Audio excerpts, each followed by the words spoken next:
എല്ലാവർക്കും നമസ്കാരം. ഞാൻ ഇന്നിവിടെ സംസാരിക്കാൻ പോകുന്നത് വിദ്യാർത്ഥികൾ സാമ്പത്തിക സാക്ഷരതയുടെ പ്രാധാന്യത്തെക്കുറിച്ചാണ്. നമ്മൾ ഇപ്പോൾ ചിന്തിക്കേണ്ട ഒരു പ്രധാനപ്പെട്ട ഒരു വിഷയം തന്നെയാണിത്. കാരണം നമ്മൾ ഇപ്പോഴത്തെ കാലത്ത് ഇത് ചിന്തിച്ചില്ല എങ്കിൽ നമ്മൾ വരും കാലങ്ങളിൽ നമ്മുടെ രാജ്യത്തിന് തന്നെയായിരിക്കും അത് വളരെയധികം ബാധിക്കുക എന്നതാണ് അതിൻ്റെ സത്യം. നമ്മൾ ഇതെന്താണെന്ന് നോക്കുകയാണെങ്കിൽ, കുട്ടികൾ ചെറുപ്പകാലത്തിൽ തന്നെ പണം എന്താണെന്നും പണത്തെ എങ്ങനെ നല്ല രീതിയിൽ ഉപയോഗിക്കാമെന്നും എങ്ങനെ സമ്പാദിക്കാമെന്നും ഒക്കെ പഠിക്കേണ്ട ഒരു വലിയൊരു കാര്യം തന്നെയാണിത്. കുട്ടികൾ ചെറുപ്പകാലത്ത് തന്നെ ഇത് നല്ല രീതിയിൽ പഠിക്കുകയാണെങ്കിൽ ഒരു രാജ്യത്തിന് തന്നെയായിരിക്കും അത് വലിയൊരു വികസനമായി തീരുക എന്നതാണ്.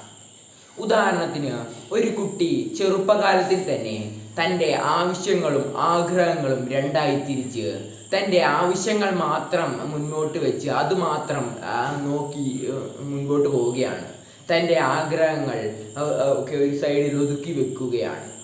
അങ്ങനെയാണെങ്കിൽ അവൻ വലുതാകുമ്പോഴും ആ പ്രവൃത്തി തന്നെയായിരിക്കും ചെയ്യുക. മറ്റുള്ളവർ പലതും ചെയ്യുന്നത് കണ്ടിട്ടും അവനൊന്നും അതിനൊന്നും അനാവശ്യമായി പണം ചെലവാക്കാതെ ആവശ്യങ്ങൾക്കും വേണ്ടി മാത്രം പണം ചെലവാക്കുകയാണ് ചെയ്യുന്നത്.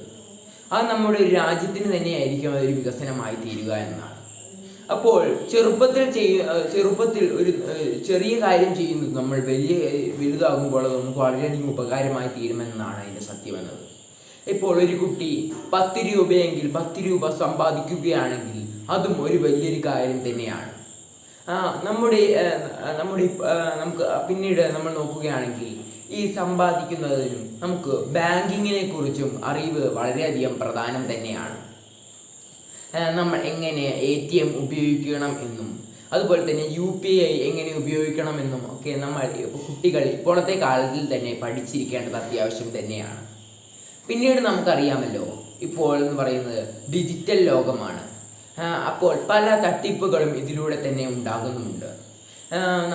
ഒരു കുട്ടി ഇപ്പോൾ സ്വന്തം ബാങ്ക് അക്കൗണ്ടിൽ പണം എല്ലാം എടുത്തു വെക്കുകയാണ്. പക്ഷേങ്കിൽ ഒരു ലിങ്ക് അവൻ്റെ ഫോണിലോട്ട് വരികയാണെങ്കിൽ, നിങ്ങളിപ്പോൾ ഒരു 10,000 രൂപ തരികയാണെങ്കിൽ ഞാൻ ആ 10,000 1 കോടിയായിട്ട് തരാമെന്ന്.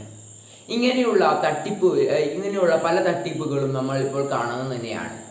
അതിലൊക്കെ ഒന്ന് അറിയാതെ പിടിച്ചു ഞെക്കിയാൽ അത് 1 കോടി ലഭിക്കുമല്ലോ എന്നോർത്ത് നമ്മളത് പിടിച്ചു ഞെക്കുമ്പോൾ നമ്മുടെ കയ്യിലുള്ള എല്ലാ പണവും നഷ്ടപ്പെടുകയാണ് ചെയ്യുന്നത്.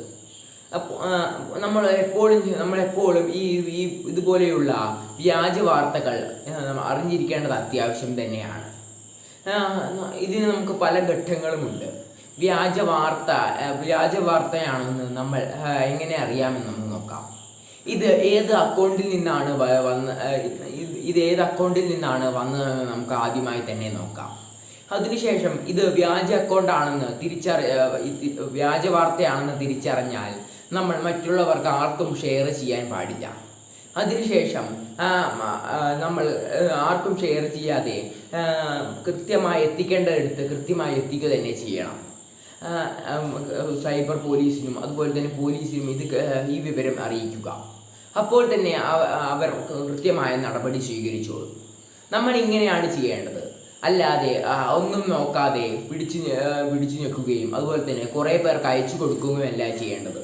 അത് നമുക്കും മറ്റുള്ളവർക്കും ഒരു നഷ്ടമായി തീരുകയും ചെയ്യും.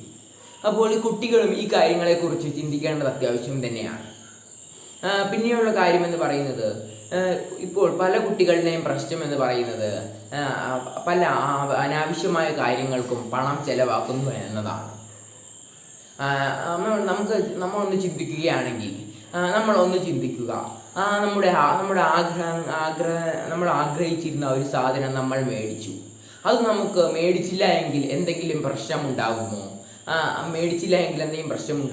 എന്നിങ്ങനെയൊക്കെ നമ്മൾ അതിനെ കൂടുതൽ ചിന്തിക്കുക. അപ്പോൾ നമുക്ക് മനസ്സിലാകും, ഇത് മേടിച്ചില്ല എങ്കിലും എനിക്കൊരു പ്രശ്നം ഉണ്ടാവുകയില്ല എന്ന്. പക്ഷേ എങ്കിൽ നമുക്ക് വളരെയധികം ആവശ്യമായ പല കാര്യങ്ങളും ഉണ്ടായിരിക്കും. പുസ്തകങ്ങൾ, പേന, പെൻസിൽ എന്നിങ്ങനെയൊക്കെയുള്ള ആവശ്യമായ കാര്യങ്ങൾ അത് നമുക്ക് മേടിച്ച് കഴിയുകയുള്ളൂ. അത് നമുക്ക് വളരെയധികം ഉപകാരപ്രദമായ ഒരു കാര്യം തന്നെയാണ്. ഇങ്ങനെ രണ്ട് തരത്തിൽ നമുക്ക് നമ്മുടെ ആവശ്യങ്ങളെ തിരുത്താൻ കഴിയും, തരംതിരിക്കാൻ കഴിയും. ആവശ്യങ്ങളും നമ്മുടെ ആഗ്രഹങ്ങളും എന്നിങ്ങനെ. ആവശ്യങ്ങൾ മാത്രം നമ്മൾ നല്ല രീതിയിൽ പണം നല്ല രീതിയിൽ ഉപയോഗിക്കാൻ ശ്രമിക്കുക. നമ്മുടെ ആഗ്രഹങ്ങൾ നമ്മൾ മേടിച്ചില്ല എങ്കിൽ നമുക്കൊരു പ്രശ്നവും ഉണ്ടാവുകയില്ല. അതുകൊണ്ട് നമുക്ക് അത് ഒരു സൈഡിലോട്ട് മാറ്റി നിർത്താമെന്ന് നമ്മൾ ചിന്തിക്കുക. ഇങ്ങനെ ഓരോ കുട്ടിയും ചിന്തിക്കുകയാണെങ്കിൽ വരും കാലങ്ങളിൽ നമ്മുടെ ഇന്ത്യക്ക് നല്ലൊരു വികസനം തന്നെയായിരിക്കും ഇതിലൂടെ ഉണ്ടായിരിക്കുക. ഇത്രയും കാര്യങ്ങൾ പറഞ്ഞുകൊണ്ട് ഞാൻ എൻ്റെ പ്രസംഗം നിർത്തുന്നു. നന്ദി.